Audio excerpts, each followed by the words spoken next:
What is that paper that you were citing that has never been released or is never going to see the light of day? That was the religious studies. That was the one with all the religious folks. Yeah, let me tell you what happened. So Roland gets diagnosed with cancer. They're putting the finishing touches on this paper, which he believes is going to be the magnum opus, proving that psychedelics are the common core of all religions.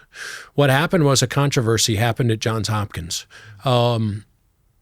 His protege, Matthew Johnson, was accused of a whole bunch of stuff. Bullying, yelling at colleagues, bullying at colleagues. And when Roland was dying, he had to appoint a new director. Well, he naturally appointed Matt because he was his protege. He'd been working with him for 20 years. He personally groomed him to be his replacement. Mm-hmm. He puts Matt in charge of the Hopkins Psychedelic Research Center.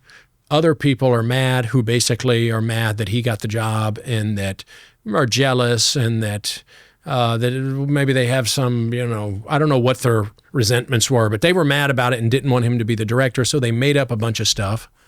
Roland said, Matt, we got to let you go.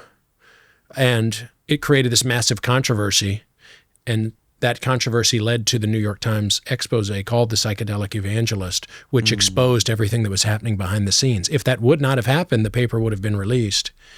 And we would have said, wow, they've proven that psychedelics are the common core of all religion. But because of this controversy that happened at Hopkins, all of these details, people started talking about what was going on. And they went, this is not what you think it is. Behind the scenes, this is a push to incorporate psychedelics into religion. They were taking clinical trial participants like me, paying them to go out and start religious organizations and try to recruit people into it.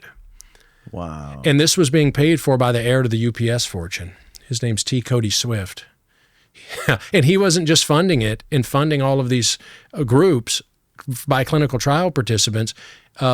He was also working on the study. So the funder of the study was working directly with the volunteers in the study. Oh, wow. And if you believe Matt Johnson, they were trying to shape their beliefs and saying, well, when you only rated the experience as a 4, could you bump it? Wasn't it really a 5? Could you maybe bump it up a little bit? They were giving them spiritual literature to more and more try to convince them that join the movement. And so if you read that Times investigation, obviously these are major ethical transgressions. And so you start to get a picture of what really looks more like a religion than a scientific study. Wow. Right? That's so crazy, man. Yeah. The reason why this information hasn't gone very far is because you can see it's convoluted. People who are doing these things, they're not just going to come out and say, we're starting a new religion. Who wants to join? You see, it's extremely complex, and Bob Jesse was clear from the beginning of starting these studies, look, science is what has credibility these days. We have to push this through science. But he said in a lecture, it's inevitable that it'll turn into a new religion centered on psychedelics. So you've asked me before, but isn't that the good thing? I don't know. I'm simply saying it's happening. I don't know whether it's good or bad. Now, it is odd that the people that are demonizing the old religions are also starting their own. That is odd, right? Yeah. Some people have called it Scientology with drugs. That's a funny way of putting it. Yeah. A lot of this information came out because one of these organizations that they started called Ligare, which is a Christian missionary organization, one of the people that worked for it, his name's Joe Welker.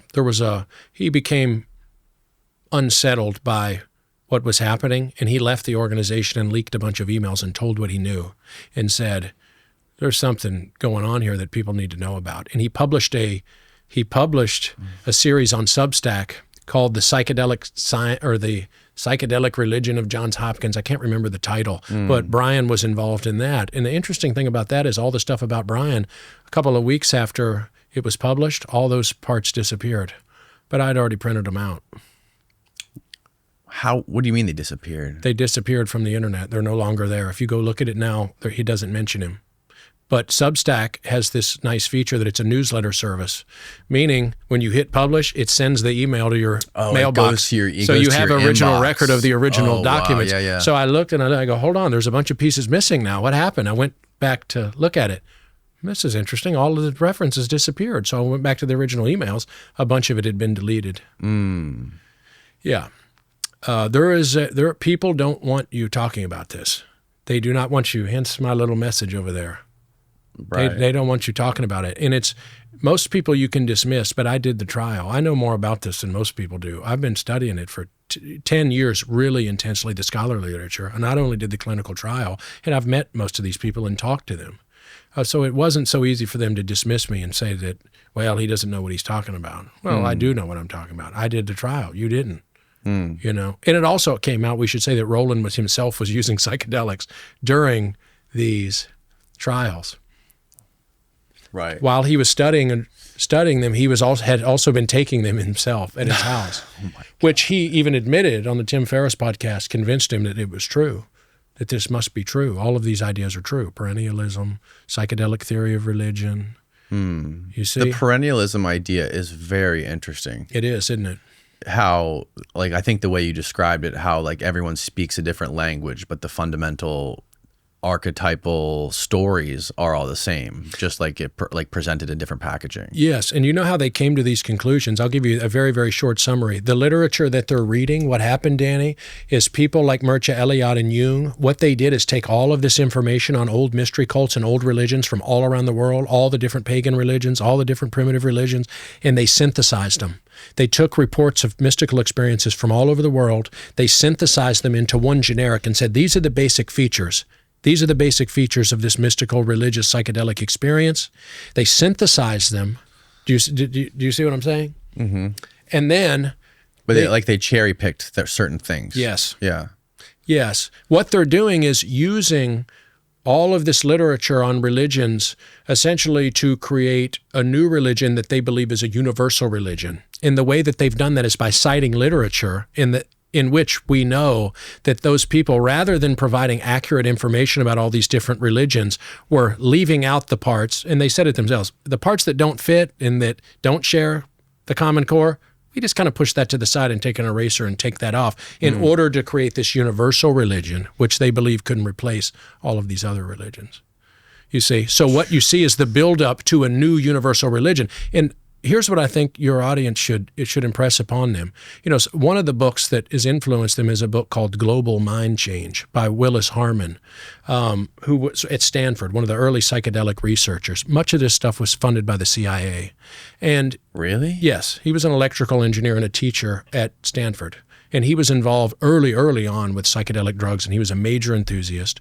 Really interesting guy, really good guy. But he wrote a book called Global Mind Change. And so really, I think the worrisome part about this, because some aspects, like you say, but that kind of sounds good. Some of it is interesting. Some of it does sound good, but the scale is a serious problem. Anytime you're talking about a global mind change, I don't want that. I'm not interested in that. Change to what? What are we changing to? Right. Because everything is very vague. Well, Rick Doblin says we're all going to get spiritualized. What does that mean? What about if you don't want to get spiritualized? Right. So I can see how I mean it's easy to see the goodness of it all. I mean, from an good intentions. From a good well, you know, intentions. the road to hell is paved with good intentions, right? This is why Huxley said the price of liberty and freedom is eternal vigilance. You see, you can't just believe what I was taught early on. You don't allow institutions to self-define themselves, all of them. Or, name a corporation. Well, we're just trying to help. No, they're not. They're trying to make money. Right. That's what they're trying to do. And you got to also know that though they may have very good intentions, what about if there's things they're not thinking of? So when we all participate and we all give our part of the conversation, they may say, hey, we never thought of that. And then it becomes a more constructive thing rather than they're bad, they're evil, let's demonize them. I don't want to be a part of that. I want to illuminate the ideas that are driving them.